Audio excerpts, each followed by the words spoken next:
David Crisafulli is the opposition leader in Queensland. The good news is that the border will be being reopened before Christmas. December 17, apparently set it in stone. He joins us now from Brizzy.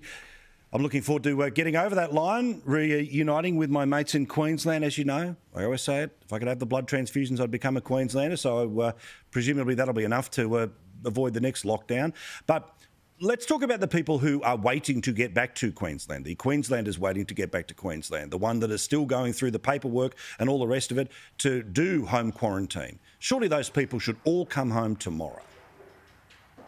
Yep, imagine the confusion for all of them. Am I in the trial? Am I out of the trial? Do I still need to go back to Sydney in order to, in many cases, cross half an hour across the border?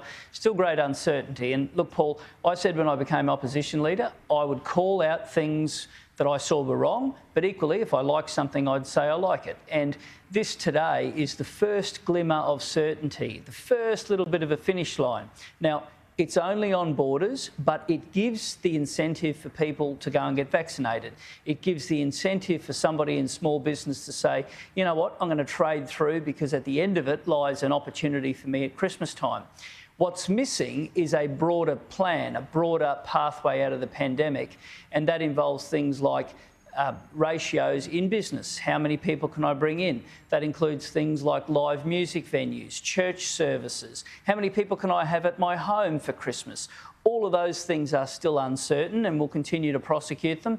But today, the first glimmer of common sense that's been oh so absent for a long, long time. Also, what about the Chief Health Officer essentially saying what any common sense person has seen for a long time, which is at a point in time you have to live with it. Her suggestion seems to be that 80% double vax is when we can learn to live with it. But, I mean, this is a 180. I mean, I understand the lived experience in Queensland is different than lockdowns. They've dodged the multiple bullets. Weather's a big part of all of that, but, of course, they'll take all the claim. But it's a big boat to turn around when they have set an expectation of paranoia about one case, let alone the inevitable couple of hundred that are going to turn up.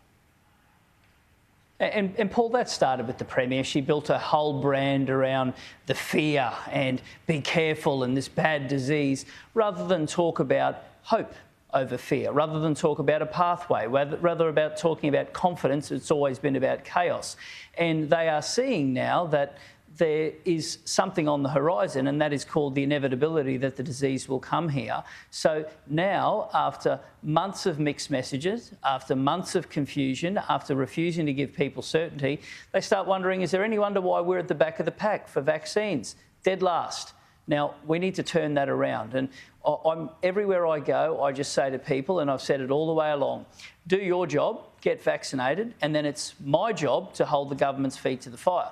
And we've been consistently doing that. And today, the first piece of that jigsaw puzzle. Now, it's only one piece, but it's an important piece, and it's somewhat of a finish line.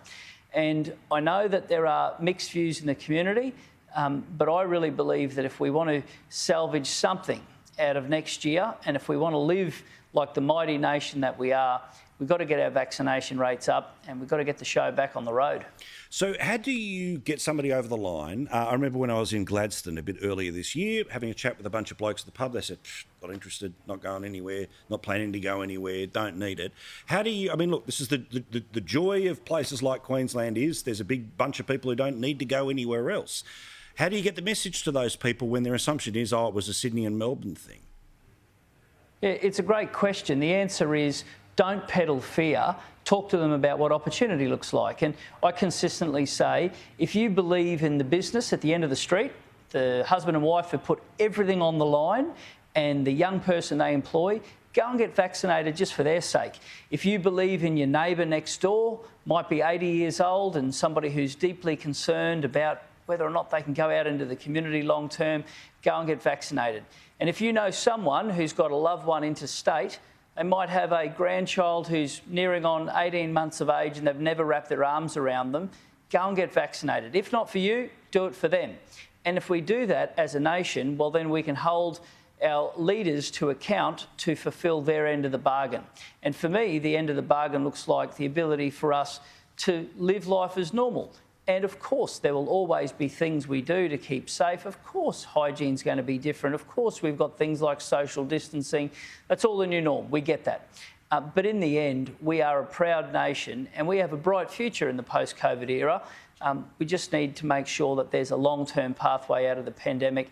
And in my mind, the cornerstone of that is small and family business, because throughout it, they've been the people who have copped the bath on all this. They've been the ones, them and their staff, who've missed shift, who've had to scramble to make payments. Hasn't been the lawmakers, the politicians. Their money's been coming in the same way.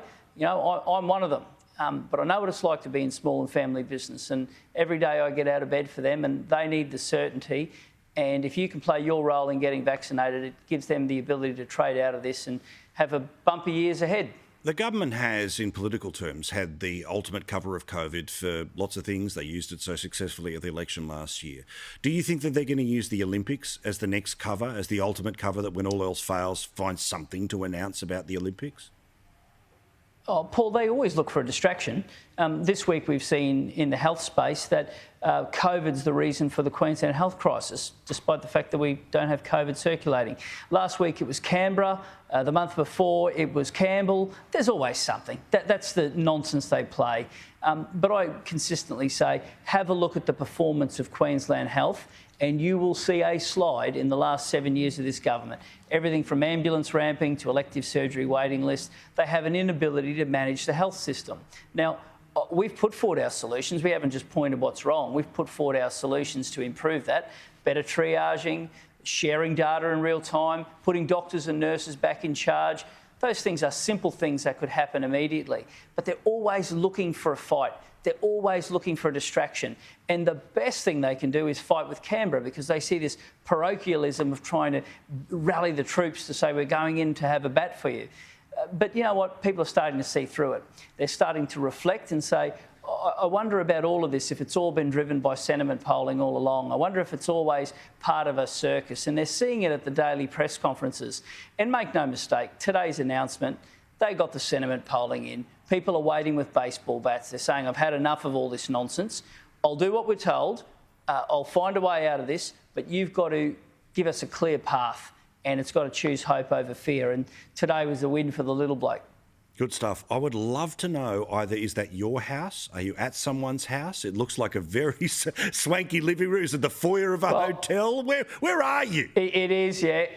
Well, a shout out from one of my favourite places, Landmark Resort. We've just arrived in the sunny coast. And believe it or not, Paul, I just heard your segment before. Do you know what we're talking about? We're talking about the housing crisis. So life is going on. Not everywhere you go. It's not people just wanting to talk about COVID. They want to talk about jobs for their kids, housing, law and order, health. There are other matters. And once the fog lifts, people are going to start realising we've got some bloody big challenges in Queensland to overcome. My oath. Enjoy the sunny coast, mate. We'll talk to you very soon. Looking forward to being reunited and saying good day over summer. Thank you, mate.